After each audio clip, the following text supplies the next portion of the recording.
हे दोस्तों, welcome to wifi classes. मेरा नाम है गौरव तिलथिया और आपकी हेल्प करने के लिए एक मोस्ट इंपॉर्टेंट वीडियो लेकर आया हूं दोस्तों, जो कि वोकेबलरी से रिलेटेड है। दोस्तों, अब अगर आपको इंग्लिश में धूम मचाना है, इंग्लिश में अच्छा स्कोर करना है, तो आपकी वोकेबलरी स्ट्रांग होनी ही चाहिए। कोई तरीका नहीं है, क्योंकि वोकेबलरी हर जगह आपका सामना करेगी। भले वो फिल इन द ब्लैंक्स हो, भले वो पैसेज हो, भले वो पैराजम्बल हो, भले वो कुछ भी एक्स वाई जेड हो, ईडियम्स एंड फ्रेजेस हो, हर जगह वोकेबलरी का खेल चलता है। जिस बंदे की वोकेबलरी अच्छी रहती है ना, उसका काम आसान हो जाता है, एटलीस्ट वो एलिमिनेट कर पाता है। मैंने बहुत मेहनत से अपनी वोकेबलरी इंप्रूव करी है, तो मैं बता सकता हूँ आपको कि आप कैसे करेंगे। कोई पूछेगा प्रॉपर तो मैं बता दूंगा उसको। ठीक है, देखो अभी स्टार्ट करते हैं। इम्पेटस क्या होता है दोस्तों, विदाउट वेस्टिंग टाइम स्टार्ट करते हैं। इम्पेटस मतलब होता है कोई एक काम दूसरे काम की वजह से, मतलब कोई एक काम की स्पीड दूसरे काम की वजह से बढ़ जाए तो उसको बोलते हैं इम्पेटस। जैसे मैं एग्जांपल बताता हूँ। जैसे मैं अभी घर में बैठा हूँ, मुझसे किसी ने बोला भाई साहब शाहरुख खान की पिक्चर चल रहा पर जवान देखने, मुझे 2 घंटे का काम था। तो मैंने जैसे ही मैं खुश हुआ, मैंने कहा भाई साहब जवान मूवी देखने जा रहे हैं, तो 2 घंटे को काम को मैं 1 घंटे में निपटा दूंगा, स्पीड बढ़ा दूंगा अपने। तो इसको बोलते हैं दोस्तों इम्पेटस। दूसरा एग्जाम्पल एक ऐसा है कि किसी एक काम की वजह से दूसरे काम की स्पीड बढ़ जाए तो उसको बोलते हैं इम्पेटस। ये वोकेबलरी का एक्चुअल मीनिंग है। मान लो कल के दिन मतलब किसी कोई बंदा बेचारा, उसकी जॉब लग गई। जैसे उसकी जॉब लगी ना, वो खुश हो गया, घर में पंखा कूलर टीवी सब कुछ आ गया एक ही बार में, क्योंकि उसके पास जो पैसे आए, उसकी सैलरी आई, उसकी वजह से उसकी लाइफ इंप्रूव हो गई। उसको बोलते हैं इम्पेटस। दूसरा एग्जाम्पल, बड़ा सरकार में मतलब बहुत बड़ा घपला हो गया, घोटाला हो गया। तो घोटाला हो गया तो क्या हुआ, इस घोटाले की वजह से सरकार को रूल चेंज करना पड़ा। मतलब जैसे ध्यान रखना पड़ा कि भैया यार ऐसा हुआ है तो इसका रूल चेंज करो फटाफट। तो इस घपले की वजह से ये रूल जो फटाफट चेंज हुए हैं उसको बोलते हैं इम्पेटस। जैसे मैं बता रहा हूँ कि मैं बचपन में छोटा था, मैं एक साइकिल चला रहा था, साइकिल से गिर गया था, मेरे पैर में लग गई थी। भाई जैसे ही मैं साइकिल से गिरा, मेरे पैर में लगी, मेरे पापा ने दूसरे दिन साइकिल की सर्विसिंग करवा दी। तो इस वजह से इस काम की स्पीड बढ़ गई। इसको बोलते हैं इम्पेटस। बहुत इंपॉर्टेंट वर्ड है, जैसे मैंने लिंक किया आप भी ऐसे लिंक करना। ठीक है, बाकी फटाफट बता देता हूँ मैं आपको। इम्प्लीकेट मतलब होता है किसी पे लांछन लगाना, किसी को मतलब एक्यूज साबित करना कि भैया तुमने चोरी करी है ना, इस तरीके का उस पर पॉइंट करना। इनकरेजमेंट होता है मतलब जल्दी जल्दी करना। जैसे मैं बोल रहा हूँ चलो भाई जवान पिक्चर देखने चल रहा है, जल्दी जल्दी काम खत्म करो। मैं आप बोल रहा हूँ इनकरेज कर रहा हूँ किसी को, फटाफट फटाफट आदमी काम करेगा और आगे चला जाएगा। तो इसको बोलते हैं इनकरेज करना भी होता है, स्पीड बढ़ाना भी होता है। ठीक है, एविडेंस मतलब आपको पता सबूत होता है, हिंड्रेंस मतलब होता है रुकावट होती है। ठीक है, ये देखो 615 ये होता है बेगाइल। बेगाइल मतलब होता है दोस्तों किसी को धोखा देना, डिसीव करना, किसी को बेवकूफ़ बनाना। जैसे मैंने बोला कि भाई, वही वाली बात है, मैंने बोला भाई आप फटाफट तैयार हो जाओ, जवान पिक्चर देखने चल रहे हैं, और बाद में मैंने आपको डिसीव कर दिया, मैंने आपको धोखा दे दिया। मैं बाद में कह रहा है यार नहीं जा रहे यार, हम अब नहीं जा रहे, तो आपका दिमाग खराब हो जाएगा। मतलब किसी ने आपको बेगाइल कर दिया है, डिसीव किया है, ऐसे लिंक करना।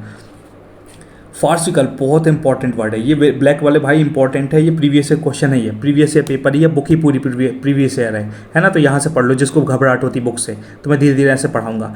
फार्स मतलब होता है एक तमाशा, बहुत ज़्यादा मतलब फालतू चीज़, मतलब एब्सर्ड चीज़, अजीब सी चीज़। जैसे आप कहीं बाहर निकले घर के और आपके घर के बाहर झगड़ा चल रहा है, तो आप बोले भाई साहब ये क्या तमाशा लगा कर रखा तुमने। तो मतलब वही एब्सर्ड जगह, बिल्कुल एब्सर्ड, मतलब बहुत लड़ाई झगड़ा हो रहा है, खूब चिल्ला चोट मच रही है, तो आप कह रहे हो ये क्या एब्सर्ड सी अजीब सी चीज़ें हो रही है आप मेरे घर के सामने। एग्जाम्पल मैंने गूगल पे देखा था, उसमें लिखा हुआ था, मान लो एक बढ़िया बहुत इंपॉर्टेंट, जैसे नरेंद्र मोदी जी ने अभी 11-12 सितंबर को G20 समिट के लिए दिल्ली में बैठक करवाई है, और मान लो वहाँ 20 देश की कंट्री आएंगी। वो तो अब इतनी बढ़िया उन्होंने मीटिंग करवाई, और पता लगा सारी की सारी कंट्री वाले इकट्ठे जब मीटिंग चालू होगी, तो इंडिया का कोई बोल रहा है, जर्मनी का कोई बोल रहा है, चाइना का कोई इधर का बोल रहा है, कोई अमेरिका का, कोई कहीं का, कोई यूके का, कुछ ना कुछ बोल रहे हैं, चिल्ला चोट मच गई। मतलब तो आपको लगे भाई साहब क्या तमाशा, का एब्सर्ड चीज़ हो गई, मतलब व्हाट अ फार्स, मतलब क्या है ये, मतलब पागलपन छाया हुआ, मतलब अजीब सा कुछ भी हो रहा है, कोई इधर चिल्ला रहा, कोई इधर चिल्ला रहा, मतलब पूरा माहौल ख़राब हो गया। तो उसको बोलते हैं फार्स। ध्यान रखिएगा, इंपॉर्टेंट है, गूगल का एग्जाम्पल है, मैंने देखा था क्योंकि मैं भी कन्फ्यूज़ हो रहा था, है ना। ये एक इंपॉर्टेंट होता है दोस्तों कैरोस। तो ये दोस्तों मुझको याद नहीं हो रहा था, इसको मैंने रट लिया था, और रटना भी पड़ता कई बार। कैरोस मतलब उछल कूद करना, एंजॉय करना, इस तरीके का मैंने इसको याद किया था, लेकिन इसमें ऐसा कुछ ऑप्शन था नहीं। तो मैंने फिर कैसे एलिमिनेट किया, क्योंकि मुझे बाकी भी, मैंने ईमानदारी से पढ़ाई करी, तो मुझे बाकी ऑप्शन पता थे, तो इसलिए मैं यहाँ पहुँच गया। देखो मैंने स्टार भी बनाया क्योंकि इंपॉर्टेंट। ग्रीव मतलब होता है दुख, जैसे मतलब मैं दुखी हूँ किसी बात से, है ना, कि किसी बात से मैं दुखी हूँ भैया, कि चलो किसी बात नहीं हो रही, गर्लफ्रेंड ने धोखा दे दिया है, कुछ भी है, मेरा लाइफ बेटर नहीं चल रही, तो मैं दुखी हूँ। इग्नोर मतलब होता है किसी को इग्नोर करना। ओवरलुक मतलब होता है अनदेखा करना। तो तीनों ऑप्शन मेरे को अलग अलग रहे थे, क्वाइफ समझ में नहीं आ रहा था, इसलिए मैंने कहा भाई यही होगा, क्योंकि इनको तो मैं जानता हूँ और इनका मतलब कैरोस होता नहीं है। बस ऐसे करके मैं खेल गया और मैं जीत गया। क्लीमेंट मतलब बहुत इंपॉर्टेंट वर्ड होता है, इसका मतलब होता है दयावान। तो देखो सारे ऑप्शन के अकॉर्डिंग माइल्ड ही एक आया, जैसे बोलते हैं ना बहुत भैया वो बहुत माइल्ड है, वो जो बिल्कुल जैसे बोलेंगे वो वाले सर कैसे, यार वो वाले सर बहुत माइल्ड है, मतलब बहुत ज़्यादा ऐसे सॉफ्ट टाइप के हैं, ज़्यादा खतरनाक नहीं है, इसलिए क्लीमेंट मतलब दयावान। ऐसे लिंक करना पड़ता है हर वक्त, मतलब आपकी मर्जी का वो क्या नहीं मिलेगा, आपको एलिमिनेट करके पढ़ के समझना पड़ेगा कि इसका अप्रोप्रिएट मीनिंग क्या हो सकता है। कोल्ड पता है, इरिटेट पता है, क्लिंगी पता है आपको क्या होता है। क्लिंगी तो मुझे भी नहीं पता, देखना एक बार गूगल में और बताना क्या होता है क्लिंगी, मैं भी पता करूंगा, है ना। ऐसे भूल जाते हैं। अब देखो मैं सच बता रहा हूँ, जैसे मुझे याद नहीं है एकदम से, अब मैं इसको सीखूंगा इसको कि भैया क्या होता है। ये नहीं बोलूँगा कि सब चिट्टी चिट्टी रोबोट की तरह याद हो जाता है, ऐसा नहीं होता। मॉडिफाई मतलब होता है, मॉडिफाई मतलब होता है शांत करना, पैसिफाई करना, ठीक है दोस्तों। तो ये इंपॉर्टेंट, इस चीज़ को ध्यान रखिएगा। इम्पोर्ट्यून मतलब होता है दोस्तों, मैंने बिल्कुल साफ साफ याद किया था, इम्पोर्ट्यून मतलब होता है किसी को अपने इशारों पर नचाना। जैसे मैंने ऐसे ट्रिक बनाई थी, इम्पोर्ट्यून के अंदर आ रहा है ट्यून, तो मैं एक बंदा है, कोई लड़की है, चलो हाँ, मैं उसको परेशान कर रहा हूँ, एग्जाम्पल बता रहा हूँ, वैसे तो नहीं है ना, लेकिन आप रिलेट कर पाए, इसलिए किसी लड़की को मैं परेशान कर रहा हूँ, अपनी उंगलियों पर उसको नचा रहा हूँ, तो मैं बोल रहा हूँ इम्पोर्ट्यून कर रहा हूँ, मतलब उससे अपील कर रहा हूँ, कुछ भी हैरेस कर रहा हूँ, उसको असॉल्ट कर रहा हूँ। हालांकि मेरा एग्जांपल तो लेने ही नहीं चाहिए, कोई फर्जी इंसान है जो किसी को परेशान कर रहा है, अपने इशारों पर नचा रहा है, उससे जो बोल रहा है, वो जो मन में आ रहा है वो करवा रहा है, तो उसको एक तरीके से इम्पोर्ट्यून कर रहा है वो लड़का, जो भी वो फर्जी बंदा होगा, ठीक है। मैं नहीं हूँ भाई, मैं स्पष्ट बता दे रहा हूँ। तो इम्पोर्टेंट मतलब होता है किसी को अपने इशारों पर नचाना, तो इसमें गूगल में एग्जांपल ये लिखा है, तो इसको ऐसे लिंक करना करा। अब मैंने कैसे लिंक किया कि मैं किसी को अपने ट्यून पर नचा रहा हूँ। तो दोस्तों फटाफट 2-3 और बता देता हूँ, और बाकी का मैं नेक्स्ट पार्ट में बताऊँगा, क्योंकि फिर वीडियो बड़ा हो जाएगा, सेंस नहीं निकलेगा, ठीक है। आराम से पढ़ाएंगे अपन, कुछ सीखेंगे, लेकिन मनोरंजन नहीं करेंगे। डिवीजिव मतलब होता है किसी चीज़ को डिवाइड करना, है ना, मतलब आप डिवाइड हो चुके हो, तो इसका एप्रोप्रिएट सिनोनियम क्या होगा, कॉन्फ्लिक्टिंग, क्योंकि जो बंदा डिवाइड होगा वो एग्री नहीं करेगा। कोऑपरेट मतलब साथ देना होता है। यूनिफाई मतलब भी एकता होती है। लेकिन कॉन्फ्लिक्ट किसका होता है, जो बंदे डिवाइड हो जाते हैं। मान लो ऐसा ग्रुप था, डिवाइड होगा, तो कॉन्फ्लिक्ट हुआ होगा, तभी तो डिवाइड हो गए, अलग चले गए, ठीक है। ये इंपॉर्टेंट है गैफ, ये मुझे भी याद नहीं था, देखो मैंने अलग से लिखा वोकैबुलरी सर्च करके।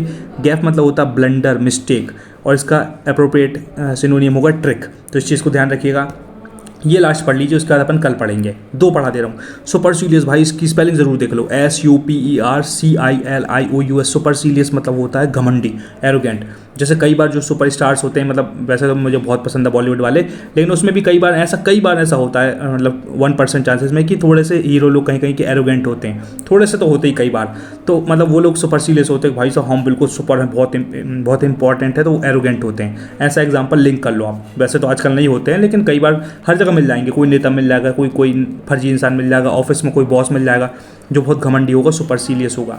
लास्ट वाला दोस्तों इंसोलेंट, बहुत इंपॉर्टेंट है। इंसोलेंट मतलब होता है रूड। जैसे मैं गया किसी के घर, है ना, और कोई मुझसे रूडली बात कर रहा है ना, या मैं स्कूल में हूँ, स्कूल में एक टीचर मुझसे नफरत करता है, तो मैं उससे कुछ भी प्यार से बात करूँगा, टीचर मुझसे बहुत इंसोलेंट तरीके से ही बात करेगा। चलो टीचर का एग्जांपल सेट नहीं हो रहा, टीचर बहुत अच्छा है लेकिन बच्चा कमीना है, तो क्या हो रहा, टीचर ने बोला बेटा पढ़ाई कर लिया करो, तो ये बंदा भयंकर रूडली उसको आंसर दे रहा है, नहीं कर रहा पढ़ाई, तुम्हारे बाप का क्या जाता है, ऐसा बोल रहा है कि मेरा बाप तो बिजनेसमैन है, मैं कर लूँगा, तो मुझे ज्ञान देने की जरूरत नहीं है। तो वो बच्चा क्या कर रहा है, बच्चा टीचर के सामने इंसोलेंट बिहेवियर कर रहा है, मतलब रूडली बिहेव कर रहा है। तो बहुत इंपॉर्टेंट है, इसको विजुअलाइज करना, 2-3 बार रिपीट करना, 2 की स्पीड में देखना, तब याद रहेगा। वीडियो को सब्सक्राइब कर लोगे, मतलब चैनल को सब्सक्राइब कर लोगे और बार बार देखोगे, तब याद रहेगा, वरना ये सब तोते की तरह उड़ जाएगा, कोई मतलब नहीं निकलेगा पढ़ने का। सच बता रहा हूँ, रिपीटेशन ही एक सबसे बड़ा सीक्रेट है, जो मैं बोल रहा था ना कैसे करते हैं रिपीटेशन, भयंकर बार बार रिपीटेशन करना पड़ेगा, मन नहीं करेगा लेकिन करना पड़ेगा। This is the only secret in this world. तो इसको देख लो, चैनल सब्सक्राइब कर लो, पसंद आए तो बताना। बाकी इतने सारे पढ़ाऊंगे जो सारे प्रीवियस ईयर हैं, सारे देखो शिफ्ट में आए थे, CHSL में आया, कोई CGL में आया, सब जगह सब पढ़ा दूंगा।